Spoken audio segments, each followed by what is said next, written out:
সাল্লাল্লাহু আলাইহি ওয়াসাল্লাম এই কথা বললে একটা মানুষ মুসলমান হবে, কিন্তু এই কালেমা পড়ে এটা জান্নাত হবে বিষয়টা এমন নয় আমার ভাইরা রে।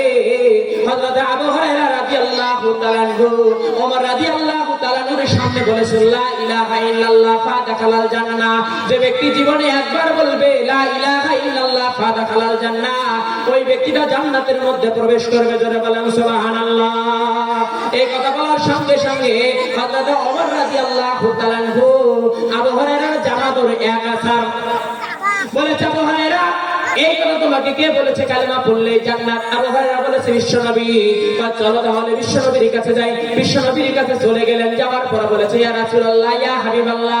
আবু হুরায়রা বলেছে লা ইলাহা ইল্লাল্লাহ ফাদাখালাল জান্নাহ। যে ব্যক্তি একবার বলবে লা ইলাহা ইল্লাল্লাহ ফাদাখালাল জান্নাহ, ওই ব্যক্তি জান্নাত চলে যাবে। আল্লাহ পাকের রাসূল বলে হে ওমর, হ্যাঁ আমি এই কথাটা স্বীকৃতি দিয়েছি। ওমর রাদিয়াল্লাহু তাআলা বলেছেন ইয়া রাসূলুল্লাহ ইয়া হাবিবাল্লাহ, কিন্তু নবী গো আপনি এই কথাটা বলতে পারতেন লা ইলাহা ইল্লাল্লাহ দাখালাল জান্নাহ, কিন্তু আপনি এই কথাটা তো এইভাবে বলেছেন লা ইলাহা ইল্লাল্লাহ ফাদাখালাল জান্নাহ। যে ব্যক্তি জীবনে একবার বলবে লা ইলাহা ইল্লাল্লাহ ফাদাখালাল জান্নাহ, কতবার সেই ব্যক্তি জান্নাতের মধ্যে প্রবেশ করবে। ইয়া রাসূলুল্লাহ ইয়া হাবিবাল্লাহ, নবী গো কিন্তু আপনি ফা দ্বারা কি বুঝাইলেন? ফায়ের ব্যাখ্যা কি? আমার রাসূল বলেছে ওমর রে জেনে রাখো লা ইলাহা ইল্লাল্লাহ ফাদাখালাল জান্নাহ। আমি ফায়ের ব্যাখ্যা চারটি অর্থে ব্যবহার করেছি।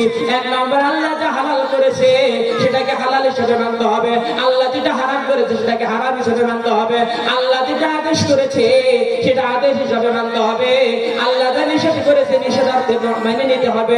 এই চারটা কাজ যদি আমার উম্মতরা করতে পারে, ওমর রে জেনে রাখো আমার আল্লাহ তাকে মৃত্যুবরণের পর জান্নাতের মধ্যে শামিল করে দেবে। জোরে বলেন সুবহানাল্লাহ।